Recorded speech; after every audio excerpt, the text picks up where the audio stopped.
नमस्कार, कंज्यूमर अड्डा में आपका स्वागत है। आपके साथ मैं हूं विपिन भट्ट और आज हम बात करेंगे ऑनलाइन गेमिंग की कि एक स्किल है या गैम्बलिंग है। और ये सारी बातचीत इसलिए क्योंकि तमिलनाडु में नया कानून पारित हुआ है जिसके मुताबिक अब ऑनलाइन गेमिंग हो या ऑनलाइन गैम्बलिंग हो, उन सब पर प्रतिबंध वहां स्टेट के अंदर लग रहा है। इनफैक्ट फैंटेसी गेम जैसे पोकर, जैसे रमी, इसको भी उसमें शामिल किया गया है। उसकी एडवर्टाइजिंग पर बैन है, उसके खेलने पर बैन है, एडवर्टाइजिंग के नियम तोड़ने पर भी सजा है, गेम खेलने वालों पर भी सजा का प्रावधान है और ऐसी गेमिंग कंपनी के लिए भी सजा की बात कही जा रही है। और ये तमिलनाडु का अपना फैसला है। ये दूसरी बार हुआ है, एक बार पहले भी वहां ऐसा हुआ और ये दूसरी बार हुआ। और इस बीच हम सब जानते हैं कि इस सारी ऑनलाइन गेमिंग के लिए सेल्फ रेगुलेटरी बॉडी बनाने की बात पहले ही आ चुकी है कि नहीं, एक ऐसी बॉडी बनाई जाएगी जो इन कंपनियों को सेल्फ रेगुलेट करेगी। इसके लिए अलग से कोई नियम कायदे कानून नहीं होंगे, लेकिन एक बॉडी होगी जिसमें अलग अलग तरीके के लोग होंगे। तो फिर ये क्यों इस तरह का कंफ्यूजन है कि अब स्टेट इस पर अपने लॉ लाने की कोशिश कर रहे हैं? कहां है ये कॉन्फ्लिक्ट? आइए इससे पहले कुछ चीजों पर नजर डालते हैं, थोड़ा और समझेंगे इस चीज को, क्योंकि ऑनलाइन गेमिंग से इन दिनों बहुत सारे लोग जुड़ गए हैं। तो देखिए, ऑनलाइन गेमिंग के नए रूल्स क्या है, उनकी दुविधा क्या है, ये देख लीजिए। नए रूल्स पर बटी है गेमिंग इंडस्ट्री, कोई एक राय नहीं है यहाँ। ऑनलाइन गेमिंग कंपनियां एक तरफ खुश है कि बैटिंग, वेजिंग, लेकिन बेटिंग और वेजिंग कंपनियां, जहां पर देखिए अब दो चीजें हैं, इसको ऐसे समझ लीजिए। ऑनलाइन गेमिंग में एक तरफ ये रहता है कि आप कोई फैंटेसी खेलें, गेम ऑफ स्किल खेलें, जहां कुछ कॉम्बिनेशन वगैरह कर दें। उनका कहना होता है कि भाई ये तो गेम ऑफ स्किल्स है, इस पे कोई दिक्कत नहीं है। लेकिन बैटिंग हो गया, वेजिंग हो गया, जहां सीधा सीधा सट्टा जैसा होता है, वहां दिक्कत है। तो बैटिंग बैन, तो फिर फैंटेसी गेम क्यों नहीं? ये एक सवाल उठता है कि वो भी एक तरीके का बैटिंग ही है, लेकिन दलीलें अलग अलग आती हैं। बैटिंग और फैंटेसी दोनों में पैसा शामिल होता है और फैंटेसी गेम भी बैटिंग के जैसा ही होता है। तो अब ये जो सवाल है या ये जो तर्क है, ये लगातार चल रहे हैं। इस बीच ये तमिलनाडु की खबर है, वहां पर जो कुछ हुआ है, तो आज इसी पर हम चर्चा करेंगे कि होना क्या चाहिए। हमारे साथ है सुपर 4 के को फाउंडर और डायरेक्टर परित बंसल और टीएमटी लॉ प्रैक्टिसेस के मैनेजिंग पार्टनर अभिषेक मल्होत्रा, और साथ ही जुड़ रहे हैं ऑल इंडिया गेमिंग फेडरेशन के पॉलिसी हेड ध्रुव गर्ग। आप सभी का बहुत बहुत स्वागत है। तो मुझे ये बताइए सबसे पहले परित की, जो तमिलनाडु से फैसला आया है या जो तमिलनाडु सरकार ने जो पारित कर दिया है कानून, अब उसके क्या मायने होंगे? क्या तमिलनाडु अलग चलेगा और पूरा देश अलग? नहीं, चलना तो सबको एक साथ ही चाहिए, बट हाँ, जो उनके फैसले हैं कि जो एक एज लिमिट बैरियर लगाना चाहिए, वो बिल्कुल मैं एग्री करता हूँ कि वो होना चाहिए 18 प्लस की एज का। Because when we are giving voting rights to an adult, it is 18। तो 18 प्लस को दे रिकॉग्नाइज एज अ। पर परित, वो तो कह रहे हैं कि आपका पोकर भी नहीं चलेगा। उन्होंने तो बाकायदा नाम लेके कहा है कि पोकर भी नहीं और रमी भी नहीं। मुझे क्रिकेट फैंटेसी गेम का आइडिया नहीं है क्योंकि वहां मेंशन नहीं है चीजों में, लेकिन कम से कम ये तो आउट। बट ये स्किल बेस्ड गेम है, इसमें कोई भी गेम ऑफ चांस नहीं है। दे आर ऑलरेडी एक उस पर डिक्लेरेशन आ चुका है कि ये स्किल बेस्ड गेम है। और I don't think skill based game को बैन करना राइट है, क्योंकि ये गेम ऑफ चांस नहीं, गेम ऑफ स्किल है। यही सारा विवाद है या यही सारी बहस है कि कौन सी चीज गेम ऑफ चांस है और कौन सी चीज गेम ऑफ स्किल है। बहुत ही फाइन लाइन है उसके बीच में। लेकिन अभिषेक, चूंकि आप तो इसके कानूनों पे नजर रखते हैं, अब मुझे यही बताइए, ये जो एक तरफ ये हुआ कि भाई सेल्फ रेगुलेटरी बॉडी बननी है, आईटी मिनिस्ट्री ने इसके लिए बाकायदा नियम कायदे कानून बना दिए, उस पर काम चल रहा है। लेकिन दूसरी तरफ तमिलनाडु का ये नया कानून आता है, कैसे समझें इसको? अभिषेक जी, जो लड़ाई है हाँ जी, जो इस पे लड़ाई जो चल रही है कि ये क्या अलाउ होगा और क्या नहीं अलाउ होगा, ये लड़ाई चल रही है 1960s से। इसमें सुप्रीम कोर्ट ने एक बॉम्बे का लेजिस्लेशन था इसी चीज को लेकर कि एक लॉटरी होगी या किसी तरीके का और का गेम होगा, तो उसको किस तरह से हम उसका प्रावधान होगा या किस तरह से उससे डील करेंगे। तो सुप्रीम कोर्ट ने उस टाइम पर एक कैटेगरी बनाई कि कुछ चीजें हैं जो कि जिनमें ज्यादातर आपको, मतलब अगर आप उसको आंकड़े के तौर पे ले लीजिए तो 51% या ज्यादा उसमें अगर चांस है तो वो गेम ऑफ चांस है। और अगर उसमें ज्यादातर स्किल आ रही है, जिसमें चांस तो हमेशा हर एक गेम में होता है, लेकिन अगर उसमें स्किल का आप उसको अपना रहे हैं और स्किल की बेसिस पे खेल रहे हैं तो वो गेम ऑफ स्किल माना जाता है। और वो आर्टिकल 19(1)(g) के अंतर्गत प्रोटेक्टेड है as a base, fundamental right है आपका कि आप बिजनेस चला सकते हैं on a game of skill. और ये जजमेंट्स आते रहे हैं 60s में, 70s में, 90s में, और उसके बाद जब बीच में तमिलनाडु ने पहले भी एक कोशिश करी थी बिल्कुल कि उनका जो स्टेट का लेजिस्लेशन है जो कि केवल गेम ऑफ चांस को बैन करता था, बेटिंग को बैन करता था, उसको उन्होंने कोशिश करी अमेंड करने की, गेम ऑफ स्किल भी लाने की। तो मद्रास हाईकोर्ट में चैलेंज हो, मद्रास हाईकोर्ट ने स्ट्राइक डाउन किया जी। ये कह के कि आप जो स्टेट हैं, आपका दायरा लेजिस्लेट करने का केवल सीमित है गेम ऑफ चांस तक का, आप गेम ऑफ स्किल में नहीं जा सकते हैं। वो किसका दायरा है, कौन उस पर लेजिस्लेट कर सकता है गेम ऑफ स्किल पे, ये नहीं डिसाइड करा गया। तो जब वो एक आप ये देखिए एक पोर्शन खाली पड़ा गया तो सेंट्रल गवर्नमेंट ने ये कहा कि ठीक है, अब हम ये नॉमिनेट कर रहे हैं कि एलोकेशन ऑफ बिजनेस रूल्स के अंतर्गत मेटी ऐसी मिनिस्ट्री रहेगी जो कि ऑनलाइन गेम्स को रेगुलेट करेगी। और उसी के इमीडिएटली बाद अब ये उन्होंने ये कायदे बना दिए हैं, रेगुलेशन बना दिए, जिसमें उन्होंने सेल्फ रेगुलेटरी रेजिम प्रोवाइड किया है। तो मेरे हिसाब से ये जो एक अटेम्प्ट है तमिलनाडु असेंबली का इस चीज को मोनोपोलाइज करने के लिए और ये कहने के लिए कि गेम ऑफ स्किल भी वो रेगुलेट करेंगे, मेरे हिसाब से वो गलत है। तो अब क्योंकि मैं ये कानूनी मसला हो जाएगा तो यहाँ पर अभिषेक होगा क्या आगे? अब ये देखिए कि राज्य क्योंकि ये कॉन्करेंट लिस्ट में है तो वो भी एक प्रॉब्लम है। आपने कुछ सुप्रीम कोर्ट के फैसलों की बात कही, वो अपनी नजीर रखते हैं, फिर ये तमिलनाडु सरकार दूसरी बार ले आई, होगा क्या यहाँ? तो अल्टीमेटली होगा ये, मद्रास हाईकोर्ट ने तो ये चीज कही, उसके साथ साथ केरला हाईकोर्ट ने भी यही चीज कही और कर्नाटका हाईकोर्ट ने भी यही चीज कही जब वहां कोशिश करी गई इसको रेगुलेट करने के लिए।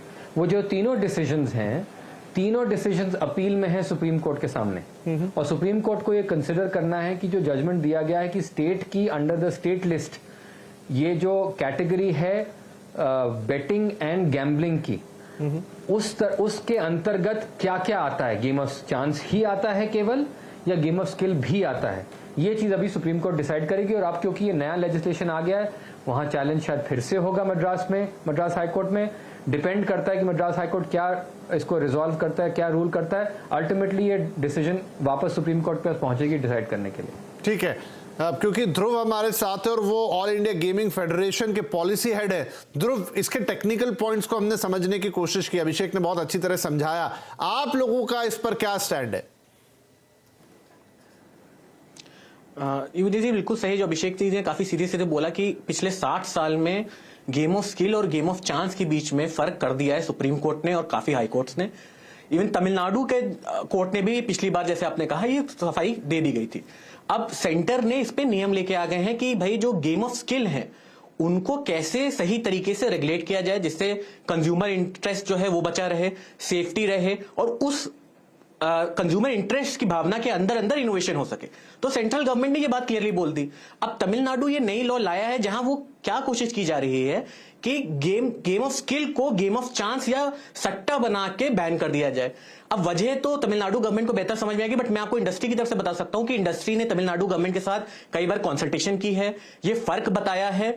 अब इसमें क्या होगा, फिर से मामला जैसे अभिषेक जी ने कहा कोर्ट में जाएगा, इंडस्ट्री फिर जाएगी, क्योंकि जब 60 साल का कानून आपके साथ है, सेंट्रल गवर्नमेंट ने रूल्स क्लियरली आपको दे दिए हैं, तो इसमें कंफ्यूजन का कोई महत्व, कोई जगह बचती नहीं। बट फिर भी वही जैसे अभिषेक ने कहा, इसमें फिर से वापस मामला कोर्ट में जाएगा।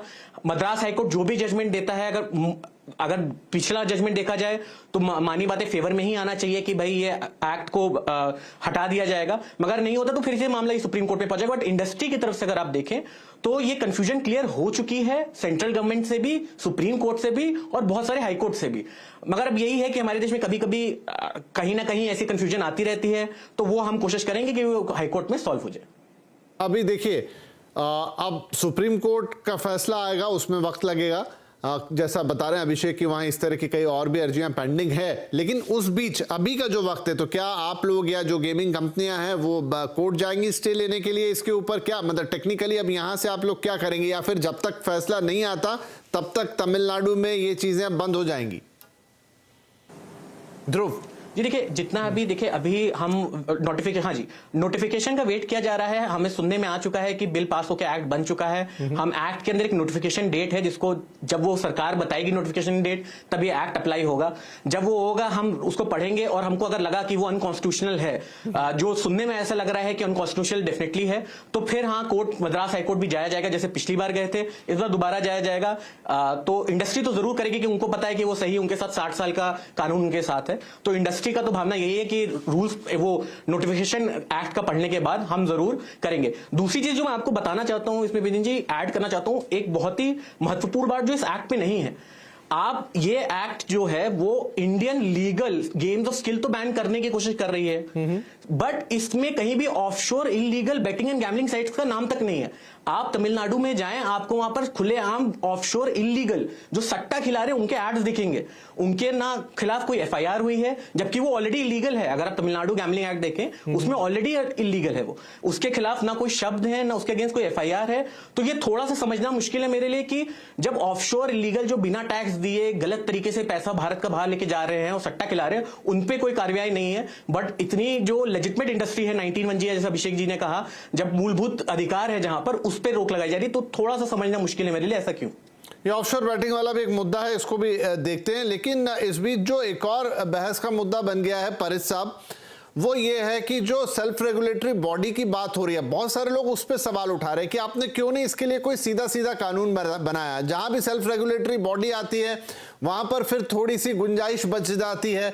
कौन हालांकि उस सेल्फ रेगुलेटरी बॉडी में अलग अलग किस्म के लोग हैं, ऐसा नहीं कि सिर्फ गेमिंग इंडस्ट्री के लोग बैठे हुए हैं, उसमें सोशल फील्ड से लोग हैं, उसमें टीचर्स हैं, उसमें हर तरह के लोग हैं। लेकिन फिर भी है वो एक सेल्फ रेगुलेटरी बॉडी ही जो आपको सलाह दे सकती है। उसके हाथ में कोई इस तरह की पावर नहीं है कि वो किसी के ऊपर कोई एक्शन ले ले।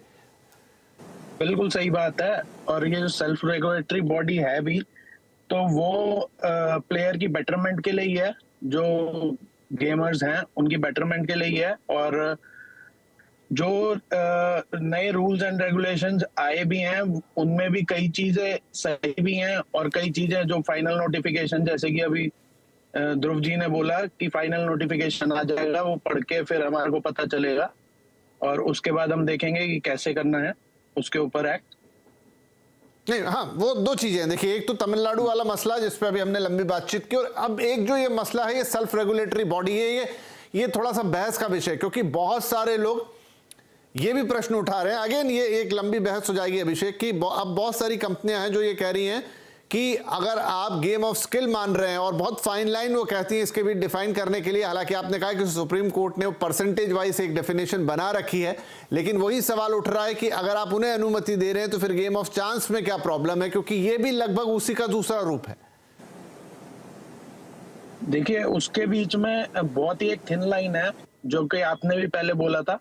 बट जो नॉन कंप्लायंट प्लेयर्स हैं अभी मार्केट में, जो प्लेटफॉर्म्स हैं जो जिनके कंप्लायंसेस पूरे नहीं है, अगर उनसे प्लेयर्स को बचाना है तो हमारे को ये सेल्फ रेगुलेटरी बॉडी जो आ रही है उसकी भी नीड है। ठीक है, तो अभिषेक एक बात बताइए मुझे, जो मैं कह रहा हूं ना कि दो धड़े बट गए इंडस्ट्री के अंदर। एक है जो कह रहे हैं कि भैया अगर आप इनको दे रहे हो, जो गेम ऑफ स्किल जिन्हें मान रहे हो, तो फिर आप जो सिंपल बैटिंग या वेजिंग है उनको भी कर दो, क्योंकि दोनों के बीच में अंतर बहुत कम रह जाता है। अब वो तर्क दोनों के लिए अलग अलग हो सकते हैं, लेकिन आपने जैसे कहा कि कुछ परसेंटेज के हिसाब से, क्या कोई बॉडी है जो इसको तय करती है? कहां से पास होता है कि आप गेम ऑफ स्किल माने जाएंगे या आप गेम ऑफ चांस माने जाएंगे? तो बेसिकली इसमें मुद्दा यही है, ये जो रूल्स एंड रेगुलेशंस बनाए गए हैं उनके अंतर्गत जो सेल्फ रेगुलेटरी बॉडी की का आपने मेंशन किया, सेल्फ रेगुलेटरी बॉडी जो जिसका कॉम्पोजिशन होगा, कुछ लोग होंगे रिप्रेजेंटेटिव गेमिंग इंडस्ट्री के, कुछ लोग होंगे कंज्यूमर ओरिएंटेड, कुछ लोग होंगे साइकोलॉजिस्ट, कुछ लोग होंगे from different streams of life. वो लोग सब बैठ के कुछ एक रूल्स एंड रेगुलेशन या कोड ऑफ कॉन्डक्ट एक डिवाइस करेंगे, जिसके अंतर्गत वो पैरामीटर्स बनाएंगे कि अगर ये चीजें इसमें हैं तो ये परमिसिबल ऑनलाइन गेम बन जाता है, मतलब कि ये गेम ऑफ स्किल बन जाता है। तो जो इसमें बताया गया है, नए वाले जो प्रावधान आए हैं उसके अंतर्गत, अभी जब ये नोटिफाई तो हो गए 6 अप्रैल को रूल्स, अब इनमें ये बोला गया है कि 3 सेल्फ रेगुलेटरी बॉडीज बनाई जाएंगी। बन तो उससे ज्यादा सकती हैं, पर एक बार 3 बन गई उस डेट को मान लीजिए कि वो 3 बन जाती हैं 30 अप्रैल तक, उसके बाद 3 महीने का समय है जिसके अंतर्गत सारी कंपनियां जो गेम खिला रही हैं उनको वो सबमिट करना पड़ेगा in any one of these 3 regulatory bodies को, और उस पर एक सर्टिफिकेशन लेना पड़ेगा कि ये गेम ऑफ स्किल है और ये परमिसेबल गेम है। और जब शुरू में वो अप्लाई करते हैं तो ये करा जाएगा कि वो खुद सेल्फ सर्टिफिकेशन देंगे कि हमारे हिसाब से ये X, Y and Z reason की वजह से ये गेम ऑफ स्किल बनता है। वो उनको उस समय पर सर्टिफिकेशन दे दिया जाएगा और वो सर्टिफिकेशन उनकी वेबसाइट पे उस गेम के साथ साथ लगना पड़ेगा या फिर उनके एप्लीकेशन पे जहां वो ऑफर कर रहे हैं। मान लीजिए 30 अप्रैल की मैंने डेट ली, 30 अप्रैल से 30 जुलाई तक में ये उनको फाइलिंग करनी पड़ेगी। उसके बाद 3 महीने, दैट मीन्स 31 अक्टूबर तक उस सेल्फ रेगुलेटरी बॉडी के पास समय होगा एक्चुअली इवैल्यूएट करने के लिए कि ये जेन्युइनली गेम ऑफ स्किल है या नहीं है। और अगर उनको लगता है कि ये गेम ऑफ स्किल नहीं है तो वो रीजंस देकर उनको बोलेंगे कि ये शो कॉज मैं आपको दे रहा हूं कि आप मुझे बताइए कि क्यों ये गेम ऑफ स्किल बनता है, हमारे हिसाब से नहीं बनता for X, Y and Z reasons. और तब जाके कंपनी को डिफेंड करना पड़ेगा। अगर कंपनी डिफेंड नहीं कर पाई तो वो वैलिडेशन सर्टिफिकेशन उनके गेम से हटा दिया जाएगा और जो उनको एक सेफ हार्बर का प्रोटेक्शन मिलता है आईटी एक्ट के अंदर वो निकल जाएगा और फिर they will be treated like a game of chance, जो कि फिर डिफरेंट स्टेट्स के लॉज के हिसाब से गवर्न होगा। क्रिमिनल प्रोसिक्यूशन भी उनके अगेंस्ट हो सकता है। ठीक है, बढ़िया, वेल एक्सप्लेन। जी जी जी, ये अच्छी तरह से आपने हमें बताया। चलिए एक छोटा सा ब्रेक यहाँ पे ले लेते हैं, लेकिन उसके बाद कुछ बड़े सवाल कि क्या पैसा लगाने वाले, मतलब जिस भी जगह पैसा इन्वॉल्व है, चाहे वो गेम ऑफ स्किल कह लीजिए, चाहे वो गेम ऑफ चांस कह लीजिए, क्या सोसाइटी के पॉइंट ऑफ व्यू से वो सही नहीं है? ऐसी सारी चीज़ों पे रोक लगनी चाहिए। अब हम जिस तरह के देश में और अब तक जैसे आए हैं, और फिर जब चीज़ें ऑनलाइन हो जाती है, कई किस्से घटते हैं, फिर उन सब की बातें आती हैं, किसी ने सेल्फ हार्म कर लिया, किसी ने कुछ कर लिया, किसी ने उधार लिया, वहां पर कुछ हो गया, ये तमाम चीज़ें हैं। और क्या ये जो सेल्फ रेगुलेटरी बॉडी है ये उस लेवल पर चीज़ों का ध्यान रख पाएगी? ये 2 बड़े अहम सवाल। एक छोटा सा ब्रेक के बाद अपने मेहमानों से इनके जवाब लेंगे।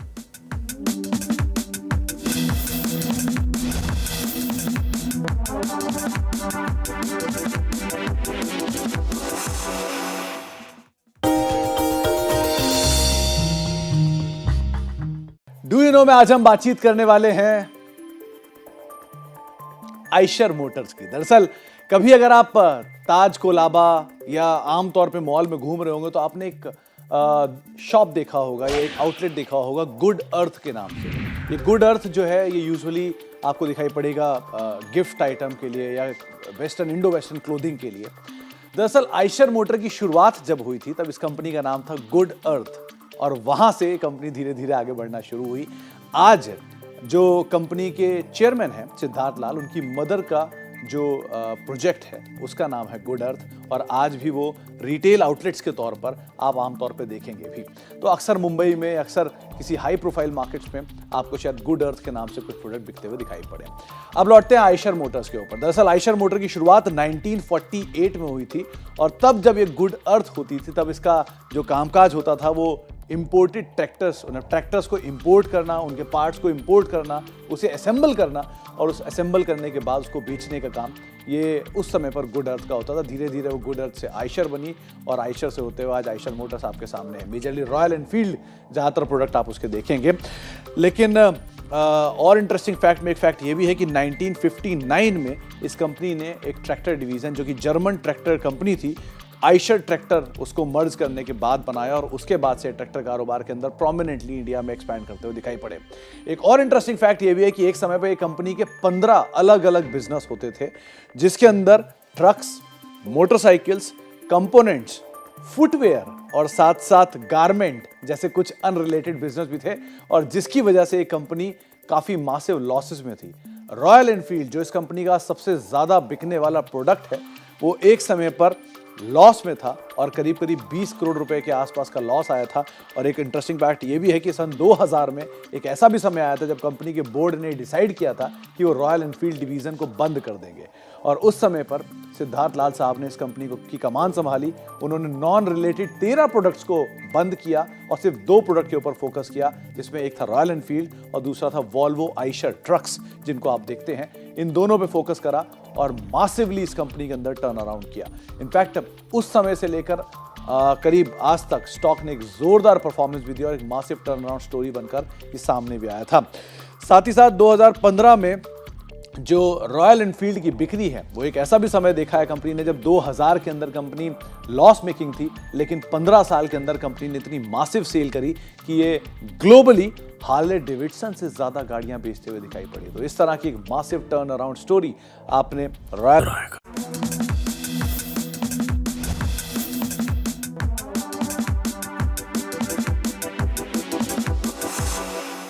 Welcome back. Online gaming skill या गैम्बलिंग, इस पर आज बड़ी इंटरेस्टिंग चर्चा चल रही है। ब्रेक से पहले काफी बातचीत हुई क्योंकि तमिलनाडु में फिर से नया लेजिस्लेचर आ गया जिसने कहा है कि भाई सब बैन, ना तो गेम ऑफ चांस चलेगा जो कि एक राज्य का अधिकार होता है उसे बैन करना या ना करना, और गेम ऑफ स्किल्स को भी उन्होंने कहा कि हम नहीं चलने देंगे। बाकायदा नाम लेके पोकर हुआ, रमी हुआ, ये सब नहीं चलेंगे।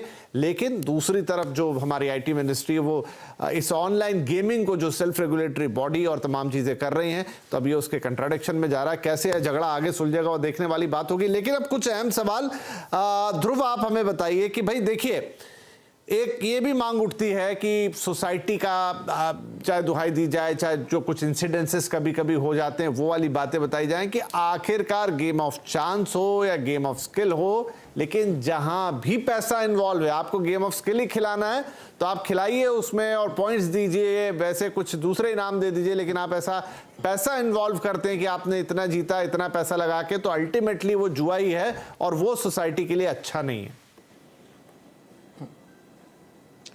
जी, सो अब देखिए, पहली चीज मैं दो तरीके से लूंगा, एक सोसाइटी की तरफ से, एक कानून की तरफ से। ये यही सेम सवाल। देखिए, कानून ने बहुत क्लियर कर दिया है कि सट्टे में और जुए को क्यों अलग किया गया। सट्टे जुए में आप अगर पैसा लगाते हैं, ठीक है, उसमें ना आप दिमाग लगाते हैं ना कोई कौशल लगाते हैं, वो बस आपने एक सेकंड में कहीं भी पैसा डाला, उड़ाया और आप निकल गए, ठीक है। उसमें आपको नहीं पता आप क्या कर रहे हैं, ठीक है। मान लीजिए आप स्टॉक मार्केट में जाते हैं, स्टॉक मार्केट में आप पैसा लगाते हैं, कुछ जो हारते हैं कुछ लोग जीतते हैं, बट स्टॉक में क्या आप एनालिसिस करते हैं कि भाई ये इस शेयर का ये फंडामेंटल है, ये टेक्निकल एनालिसिस है, फिर आप लगाते हैं उसमें। सेम अगर आप स्किल गेम में देखें तो सुप्रीम कोर्ट ये कहता है कि क्योंकि इसमें कौशलता है, आपको पता है, आपके हाथ में कंट्रोल है कि आप किसमें इतनी बुद्धि लगा रहे हैं और आप कंपीट करके इसको जीत रहे हैं, ठीक है। तो ये तो कानूनी फर्क हो गया। एक में आपको असलियत में मेहनत करनी है, दूसरे में कोई फर्क नहीं पड़ता, आप आंख बंद करके कुछ भी करिए, पैसा डुबाया, काम खत्म। अब हम आते हैं सोसाइटी की तरफ से। देखिए, सेंसिटिव मुद्दा है, इसमें कोई शक नहीं, मगर अब देखिए क्या क्या किया जा सकता है। पहली चीज तो जैसे अभी पहले बात हुई कि 18 साल की उम्र, हमारा मानना यह है और रूल्स भी यही कहते हैं, 18 साल से कम के बच्चों को या 18 साल से कम के किसी भी व्यक्ति को पैसे वाला, जिसको हम रियल मनी गेम कहते हैं, नहीं खेलने देना चाहिए। ये क्लियर बात है। तो आप 18 साल से ऊपर हैं तो आप गेम्स ऑफ स्किल खेल सकते हैं रूल के अंदर। साथ ही रूल कहता है कि ऐसा नहीं कि आपने बस रूल बन गया, सारी बन गई तो वो गेम टेस्ट करेगा, वो ये भी देखेगा कि यूजर हार्म ना हो। टेक्निकल मेजर होना चाहिए जिससे प्लेयर अगर बहुत ज्यादा खेल रहा है तो उसको वार्निंग आनी चाहिए। उसके पास यूजर डिफाइंड सेल्फ लिमिट कर सकता है कि जी मैं इतना ही पैसा डालूंगा, मैं 100 ही रुपए खेलूंगा। उसके बाद वो प्लेटफॉर्म उसको बंद कर देगा, आगे नहीं खेलने देगा। यूजर ही बताएगा कि मैं इतना लिमिट करूंगा। अगर मान लीजिए उसने 4 घंटे खेला तो दूसरे घंटे 1 घंटे जो भी है वो भी बताएगा कि जी वार्निंग लेवल आने का, क्या आप इतना खेलना चाहते हैं, उनको ब्रेक करेगा। तो और भी चीजें यूजर प्रोटेक्शन के लिए रूल्स ने दे रखी है, ठीक है। तो अगर आप देखें तो सोशली भी आप किसी चीज को बैन नहीं करते, आप उन्हें रेगुलेट करते हैं और प्रोपोर्शनैलिटी जिसे कहते हैं, प्रोपोर्शनल बेसिस पे आप उसमें ऐसे चेक्स एंड बैलेंसेस बनाते हैं जिससे हार्म उसका रिड्यूस हो जाए। दूसरी चीज एक और आती है, अगर आप हमारे भारत का कॉन्स्टिट्यूशन देखें, फ्रीडम ऑफ चॉइस भी बहुत जरूरी है। तो अगर आप 18 वर्ष से ऊपर हैं और कोई लीगल एक्टिविटी है जिसमें फाइनेंशियल आपका एस्पेक्ट इन्वॉल्व भी है, पैसा जा भी रहा है, तो उसके बाद फ्रीडम ऑफ चॉइस है, जब तक वो इलीगल नहीं है। यहां पर आपका गेम ऑफ चांस से डिफरेंस आता है, क्योंकि गेम ऑफ चांस अलग अलग आपके प्रदेशों में बैंड है, इलीगल है, इसलिए फ्रीडम ऑफ। तो ये जो सारी बातें ध्रुव कह रहे हैं, जी जी जी बिल्कुल, तो आप जो सारी बातें, सारे तर्क कह रहे हैं, आप इस चीज को देखने के लिए, इस चीज को मॉनिटर करने के लिए वही सेल्फ रेगुलेटरी बॉडी है। तो अभिषेक मुझे बताइए कि जिस सेल्फ रेगुलेटरी बॉडी की हम बात कर रहे हैं और जो सारी बातें अभी ध्रुव ने कही वो लॉजिकल भी हैं, लेकिन क्या जैसी कही गई वैसी अमल में आ जाए, वैसी प्रैक्टिस में आ जाए, उस तरह के पावर या उस तरह का मैकेनिज्म इस सेल्फ रेगुलेटरी बॉडी के पास होगा?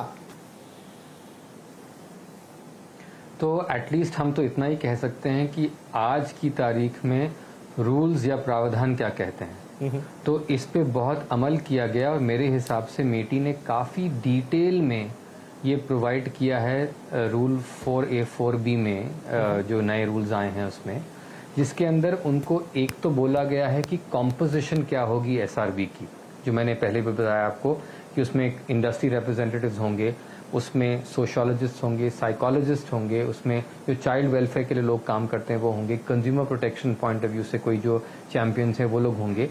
तो आपका एक होलिस्टिक पर्सपेक्टिव दिखेगा, ना केवल इस चीज़ को करने के लिए कि गेम ऑफ स्किल क्या बनता है, पर ऑल्सो ये चीज़ देखने के लिए कि कुछ चीज़ें जो मैंडेट करी गई हैं रूल्स के अंदर कि एसआरबी को इंश्योर करना पड़ेगा कि उनके जो ऑनलाइन गेमिंग इंटरमीडियरीज उनके मेंबर्स बनते हैं और जो गेम्स खिला रहे हैं वो लोग क्या क्या टर्म्स एंड कंडीशंस डालते हैं, क्या क्या चीज़ें टेक्निकल मेजर्स जैसे ध्रुव ने कहा, और क्या क्या चीज़ें ऐसी रखते हैं जिसमें कि वो टेक्निकल मेजर्स के अलावा भी जैसे फॉर एग्जांपल वो वार्निंग की बात करी ध्रुव ने, आप खुद अपना प्रोवाइड करिए कि आपको कितनी लिमिट तक खेलना है। दूसरा, आप उनको आगाह करिए कि इसमें एक फाइनेंशियल रिस्क हो सकती है, आप उनको आगाह करिए कि इसमें आपका लॉस हो सकता है, ठीक है। इसमें आपको आगाह करिए कि इसमें जो एक कहते हैं ना कि आपका उसमें राइट, गॉट योर पॉइंट अभिषेक, क्योंकि मेरा समय बिल्कुल समाप्त हो गया है, लेकिन हाँ ये सारे पॉइंट वैलिड हैं, सही भी हैं, और अब जो एक्सप्रेशन ऑफ फ्रीडम की बात कर रहे हैं वो भी हैं। अब हम एक मैच्योर कंट्री हैं, हम एक बेहतर मतलब डेवलपिंग से डेवलप की तरफ जाते हुए देश हैं, तो उस तरह से इकोनॉमी में और भी बहुत सारी चीज़ें होती, शायद उसको भी उसका हिस्सा माने। हाँ, सामाजिक रूप से कुछ चीज़ें हैं जिनको देखना जरूरी है, क्योंकि अभी भी हमारा वो सिस्टम इवॉल्व हो रहा है, हर तरह की अलग अलग सोसाइटी के फैक्शंस हमारे यहाँ पर मौजूद हैं, और सीधी सी बात है जहाँ पैसे इन्वॉल्व होते हैं, भले ही वो कितनी छोटी रकम हो, उसका अपना एक इम्पैक्ट आता है। तो एक तरफ हो गया तमिलनाडु वाली चीज और दूसरी तरफ हो गई ये सेल्फ रेगुलेटरी बॉडी। थोड़ा सा शायद वक्त लगेगा कि चीजों को देखना पड़ेगा कि इवॉल्व कैसे होती हैं, आगे टेक्निकल बेसिस पे कैसे जाती हैं, on the ground of law ये कैसे वर्क करती हैं। शायद ये थोड़ा सा और इंतजार यहां पर लगेगा, और ये बहस भी काफी इंटरेस्टिंग होगी क्योंकि अभी खत्म नहीं होने वाली है, और आगे चलते हो सकता है कि कोई और क्लियर कट नियम या कानून हमें इसमें बनते हुए नेशनल लेवल पर भी देखें। फिलहाल आज की इस काफी इंटरेस्टिंग बातचीत के लिए आप तीनों का ही बहुत शुक्रिया। नमस्कार।